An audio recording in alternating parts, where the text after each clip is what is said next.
we're much more complicated than we understand, which means that the way that we behave contains way more information than we know.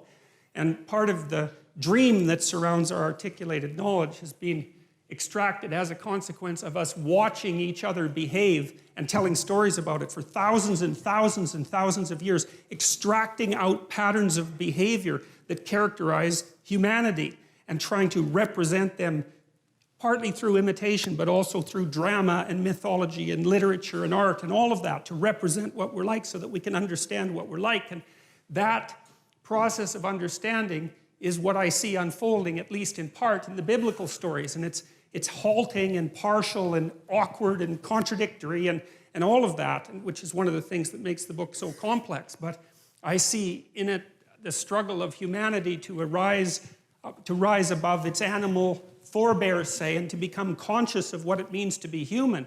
And that's a very difficult thing because we don't know who we are, what we are, where we came from, or any of those things. And, you know, the life is an unbroken chain going back 3.5 billion years. It's an absolutely unbelievable thing. Every single one of your ancestors reproduced successfully for 3.5 billion years. It's absolutely unbelievable. And we rose out of the dirt and the muck, and here we are, conscious but not knowing, and we're trying to figure out who we are. And a story that we've been telling, or a set of stories that we've been telling for 3,000 years seems to me to have something to offer.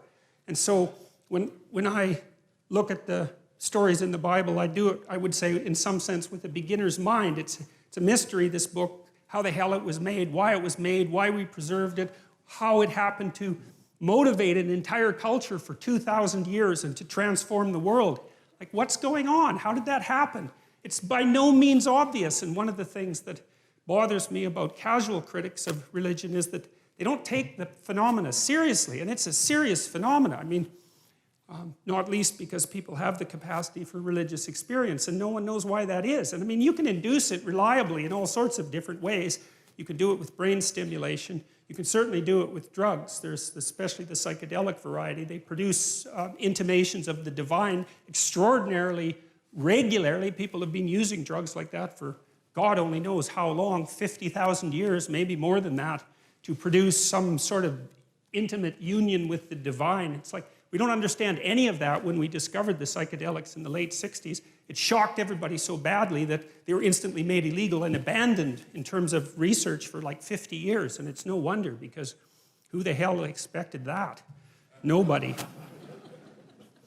Now Jung was a student of Nietzsche's, you see, and he was also, I would say, a very astute critic of Nietzsche. He was educated by Freud, and Freud, I suppose, in some sense, started to collate the information that we had pertaining to the notion that people lived inside a dream. You know, it was Freud who really popularized the idea of the unconscious mind.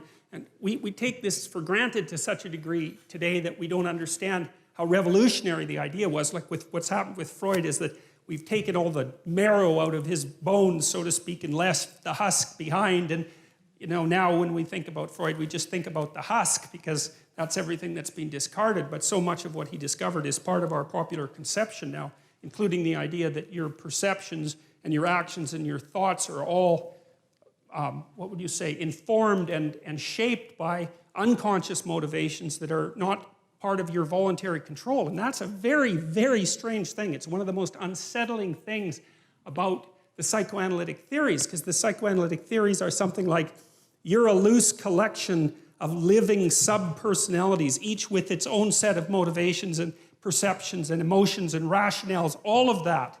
And you have limited control over that. So you're like a plurality of internal personalities that's loosely linked into a unity. You know that because you can't control yourself very well, which is one of Jung's objections to Nietzsche's idea that we could create our own values. See, Jung didn't believe that, especially not after interacting with Freud, because he saw that human beings were affected by things that were deeply, deeply affected by things that were beyond their conscious control. And no one really knows how to conceptualize those things. You know, the cognitive psychologists think about them in some sense as computational machines. And the ancient people, I think, thought of them as gods, although it's more complex than that. Like rage would be a god, Mars the god of rage. That's the thing that possesses you when you're angry. You know, it has a viewpoint, and it says what it wants to say, and that might have very little to do with what you want to say when you're being sensible.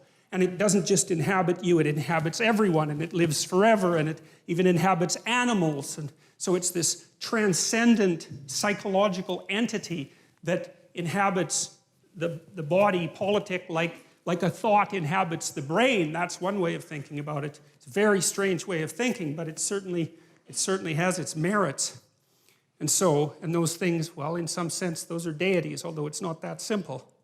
And so Jung got very interested in dreams and started to understand the relationship between dreams and myths, because he would see in his clients' dreams echoes of stories that he knew because he was deeply read in mythology.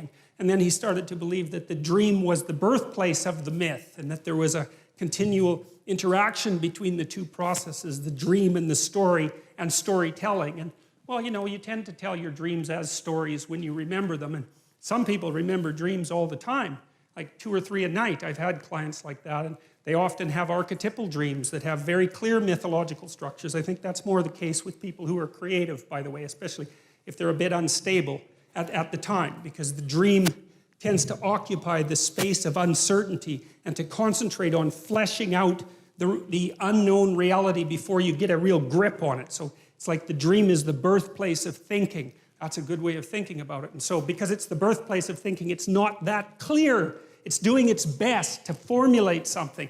That was Jung's notion, as opposed to Freud, who believed that there were sensors, internal sensors, that were hiding the dream's true message. That's not what Jung believed. He believed the dream was doing its best to express a reality that was still outside of fully articulated conscious comprehension. It was, because you think, look, a thought appears in your head, right? That's obvious. Bang, it's nothing you ever ask about. But what the hell does that mean? A thought appears in your head. What kind of ridiculous explanation is that? You know, it just doesn't help with anything. Where does it come from? Well, nowhere. It just appears in my head. Okay, well, that's not a very sophisticated explanation, as it turns out, you know? And so you might think that those thoughts that you think, well, where do they come from? Well, they're often someone else's thoughts, right? Someone long dead, that might be part of it, just like the words you use to think are utterances of people who've been long dead. And so you're informed by the spirit of your ancestors. That's one way of looking at it. And your motivations speak to you, and your emotions speak to you, and your body speaks to you. And it all does all that, at least in part, through the dream. And the dream is the birthplace of the fully articulated idea.